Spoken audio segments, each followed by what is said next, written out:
O terceiro, aí para fechar, né?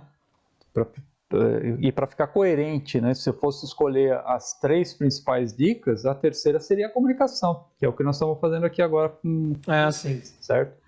Então, agora, por que a comunicação é importante? Certo. É o meio, né? E aí? É o meio. A arte é uma comunicação. Exatamente. A arte é a comunicação. Ela não poderia existir só de ideia, né? Ela não poderia existir só com conteúdo. Ela precisa da forma, da maneira de chegar, do veículo. Né? Exatamente. Então, aí o que acontece? Para o líder, ele tem que saber se comunicar e em vários aspectos, mesmo porque ele lidera uma equipe com sentimentos e emoções diferentes, com pessoas diferentes. Tem o fator humano, existe o fator problema da empresa. Exato. É um monte de coisa que tem que gerenciar. Né? Exatamente. Eu, quando começo um trabalho novo numa empresa, eu tenho justamente isso que você falou, tem o fator humano. A gente tem que entender que, tudo bem, a empresa, o foco da empresa é o lucro, não é isso? O empresário, ele investiu pensando num retorno. Sim.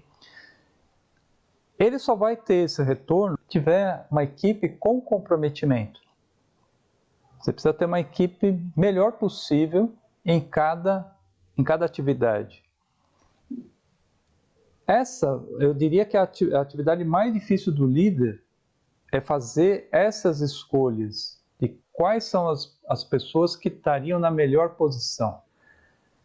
E eu costumo acreditar nas pessoas, acreditar no potencial das pessoas.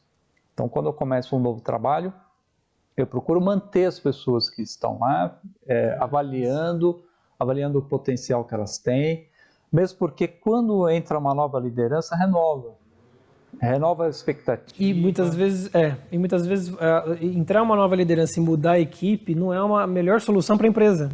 Exato, porque você vai ter um tempo de aprendizagem. Você pode atrasar por outro lado. A empresa tem um histórico.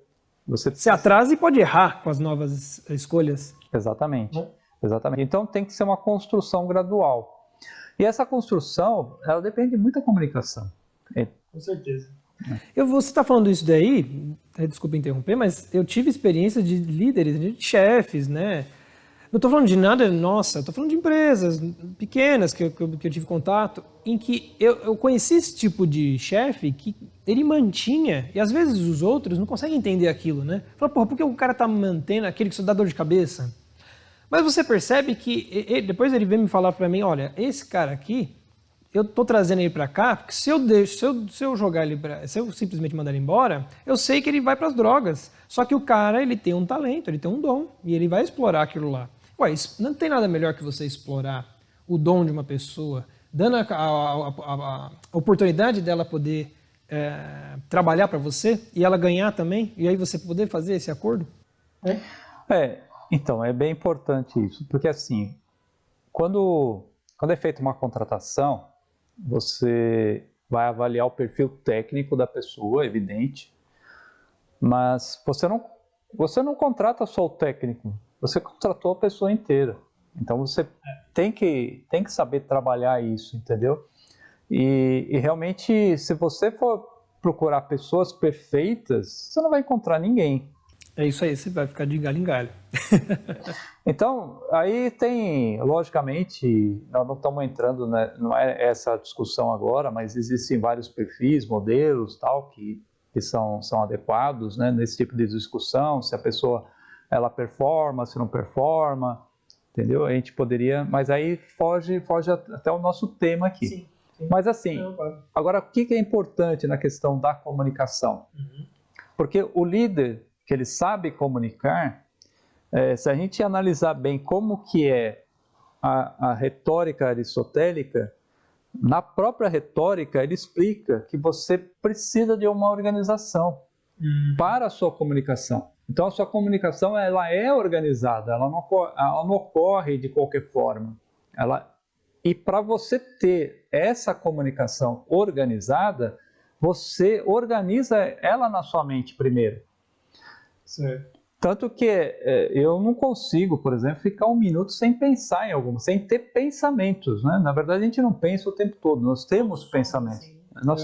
E a questão é a diferença entre pensar, né, também e ter pensamentos, né? Em geral, a gente tem os pensamentos. Quando temos os pensamentos, o que nós temos que fazer? Nós temos que aprender a organizar eles.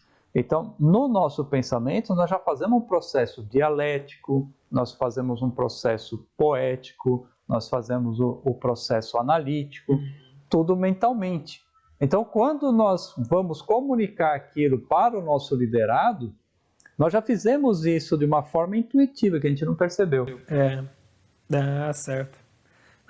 Isso, perfeito. E é mágico tudo isso, né? Então, eu acho que fica muito completo mesmo, esses 3 pontos, porque eles unem o conteúdo, unem o meio, aquilo que a gente estava falando, e também o aspecto emocional, né? O aspecto subjetivo que está em jogo quando se trata de pessoas, quando se trata de seres humanos. Né? Bom, perfeito. É isso aí. Bom, então, a gente se vê no nosso próximo podcast. Deixa aí os seus comentários e as provocações também que a gente acabou de pedir, não foi? Até mais.